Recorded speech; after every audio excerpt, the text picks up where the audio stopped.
How did the coercive acts influence colonial unity? What are the coercive acts?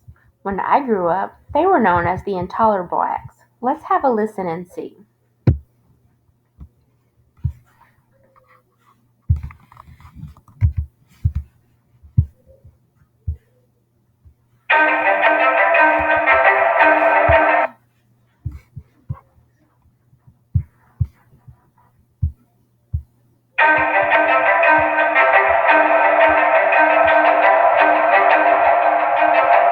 After the Boston Tea Party, King George III was furious. He knew that there needed to be serious repercussions for the people of Massachusetts. This began British Parliament passing the Intolerable Acts. The Intolerable Acts were a series of laws that would keep the colonists in Massachusetts in order. The first one was the Boston Port Act. This closed the port of Boston until the British East India Company was repaid for all the tea that the Sons of Liberty destroyed in the Boston Tea Party. The second act was the Massachusetts Government Act that replaced the government in Massachusetts with officials that were directly appointed by Great Britain. The third act was the Administration of Justice Act. This act stated that accused royal officials in Massachusetts could be tried by a court in Great Britain, thus getting an easier sentence. George Washington had said that this was called the Murder Act because he believed it allowed British officials to harass colonists and get away with it. The fourth act was the Quartering Act. This act stated that colonists, by law, had to house British soldiers and provide them with food. Of course, colonists were frustrated with the Intolerable Acts. They named them the Intolerable Acts. Their anger over these laws fueled the fire of the American Revolution. This began the organization of the First Continental Congress. The First Continental Congress was a group of 56 delegates from the colonies, and they met at Carpenter's Hall in Philadelphia, Pennsylvania. They met together to begin planning the steps towards independence from Great Britain.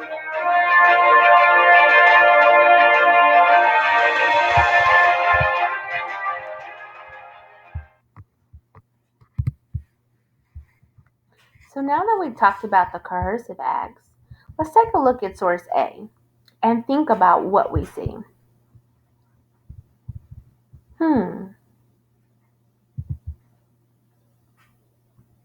Source A is by Robert Sayer and John Bennett. The Bostonians in Distress is the title of it. It was published in London on November 1774. From a British viewpoint toward rebellion, colonists probably found the print to be positive, depicting a "we've got them now" attitude by placing the Bostonians in a cage and suspending them from the Liberty Tree. British soldiers on the shore with cannons and warships symbolized the continued blockade. So from a British viewpoint, as they're looking at this publication, they're thinking, oh, we've got the Bostonians. They're in a cage. They're going to do exactly what we want them to do. They're going to bow down and they're going to do what we're asking them to do and what the king is asking them to do. Another viewpoint of this is from the Patriots. If a patriot was to look at this publication, they would think, poor Bostonians, caged and starving because of Great Britain's unfair policies and restrictions. If you notice, the three men in the small boat attempting to feed the hungry men in the cage represent the other American colonies that sent supplies to aid the citizens of Boston during the crisis. They had to depend on each other to survive. One of the men in the cage holds a paper inscribed, "They cried unto the Lord in their trouble, and he saved them out of their distress." Psalms 13.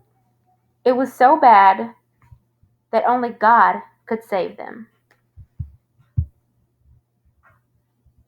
Forging Unity, the First Continental Congress. Let's take a look at how the coercive acts led to them forging unity together. In the spring of 1774, the British Parliament passed the Coercive Acts, which quickly became known in the North American colonies as the Intolerable Acts. The Intolerable Acts aimed at isolating Boston, the seat of the most radical anti-British sentiment from other colonies. Colonists responded to the Intolerable Acts with a show of unity, convening the First Continental Congress to discuss and negotiate a unified approach to the British. So now let's take a look at Radical Boston and the Intolerable Acts. By 1774, there had been almost a decade of revolutionary fervor. In Boston, British taxation policies such as the Stamp Act of 1765 had sparked a debate in the North American colonies over the constitutional meaning of representation. Leading radicals like Samuel Adams, Patrick Henry, and John Hancock argued that because the colonists were represented in Parliament, that legislative body had no right to tax them. The stationing of British troops in Boston had infuriated townspeople, setting the stage for the Boston Massacre in 1770. In 1773, Boston radicals, led by the Sons of Liberty, boarded British ships filled with thousands of pounds of East India Company tea. They dumped nearly 350 crates into the harbor. After the Boston Tea Party, the British adopted a divide and conquer strategy that sought to isolate troublemaking Boston from the other colonies, which leaders in Parliament believed were merely tagging along with Boston's radicals. In the spring of 1774, Parliament passed the Coercive Acts, which were aimed solely at Boston and envisioned as punishment for its radical opposition to British policies. The Coercive Acts, which quickly became known in the colonies as the Intolerable Acts, consisted of 4 separate legislative measures. The Boston Port Bill fined Boston for the tea destroyed in the Boston Tea Party and closed the harbor until the fines were paid. The government bill rewrote the Massachusetts colony charter, granting broadly expanded powers to the royal governor. The Administration of Justice Act authorized the governor to send indicated government officials to other colonies or to London for trial. The Quartering Act, which applied to all of the North American colonies, were designed to provide shelter for British troops, allowing them to be housed in private buildings. If you take a look at this photo, the caption reads, "In the British political cartoon, which was reprinted in the American colonies, notable members of Parliament hold down an allegorical figure of America and force tea down their throat." This was published in the London magazine, The Able Doctor of America, Swallowing the Bitter Drought. Let's think about that for a minute. Why would they be holding down America and forcing America to drink the tea? Basically, they're saying that Americans are going to do exactly what they want them to do, no matter what.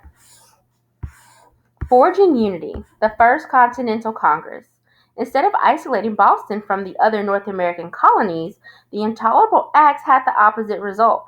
Delegates from all the colonies except Georgia gathered in Philadelphia for the First Continental Congress in the autumn of 1774. The purpose of the Congress was to show support for Boston and to work out a unified approach to the British. Nevertheless, divisions plagued the colonies. Though the Congress agreed to implement a boycott of British imported goods, the northern and southern colonies argued fiercely over a measure to ban all exports to Britain. The southern colonies were economically dependent on revenues from their exports of raw materials such as cotton and rice to the motherland.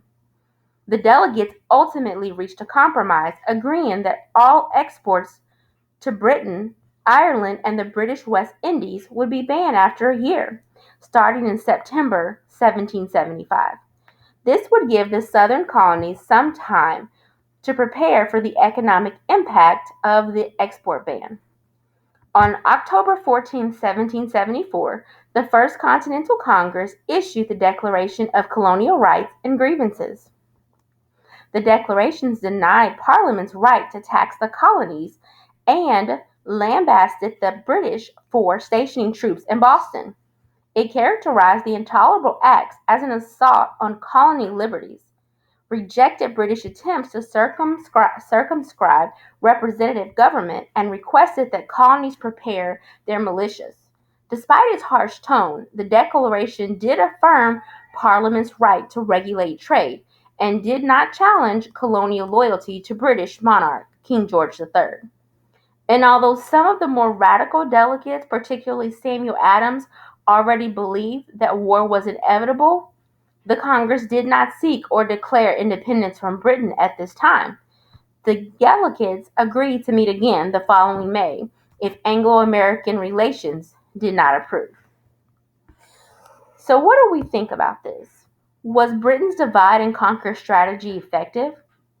Why was Boston singled out for punishment? Why did Boston's radicals refer to the coercive acts as intolerable acts? Why couldn't the legislation be tolerated? What do you think was most significant about the First Continental Congress? Let's think about these questions. Was Britain's divide and conquer strategy effective? Clearly it wasn't, because it led to the First Continental Congress. Everybody was able to come together and forge a unity in the colonies. Why was Boston singled out for punishment? It states up here that Boston was radical. So this means they were already against Britain. And they had a lot of radical leaders there: Samuel Adams, Patrick Henry, and John Hancock, who argued against the colonists being treated the way they were being treated by Parliament. And also, they thought they had no right to tax them at all. The next question asks, why did Boston radicals refer to the coercive acts as the intolerable acts? They felt that the acts were intolerable. They just couldn't take them. They were ridiculous. Again, that goes back to the fact that they thought they shouldn't be taxed at all. They had no right to tax them, that they shouldn't have British troops in Boston because it was infuriating or making the townspeople upset. And it also led to the Boston Massacre. The final question was, what do you think was most significant about the First Continental Congress? Many things happened with the First Continental Congress, but I think the most significant thing for me was, instead of isolating Boston from other North American colonies and the Intolerable Acts, had the opposite result. The delegates from all the colonies except for Georgia gathered in Philadelphia together. It brought everybody together, and they showed support for Boston, and they were able to work out a unified approach to Britain. And if they're able to be unified against Britain now, at some point, it says when they meet again, maybe they'll be able to declare their independence from Britain. What do you think? So let's go back over some of these main things, these main points. Forging unity, the First Continental Congress. In response to the coercive acts, the colonists organized the First Continental Congress to work out a unified approach to Britain's show of strength and support Boston, who was harshly targeted by the punitive actions. Delegates from all the colonies except Georgia gathered in Philadelphia for the First Continental Congress. And though the Congress agreed to implement a boycott of British imported goods, the northern and southern colonies argued fiercely over a measure to ban all exports to Britain.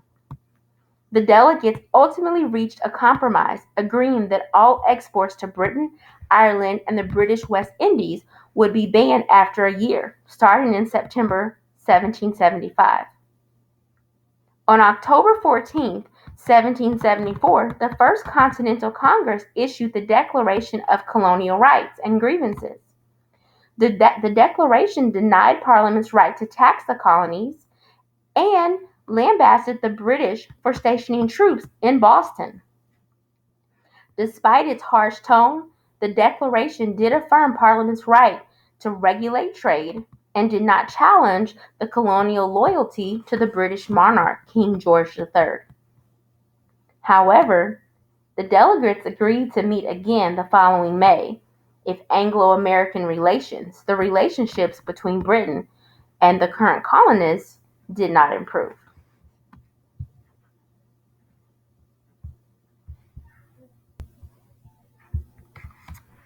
So, when you are answering your exit ticket, how were the coercive acts able to forge unity?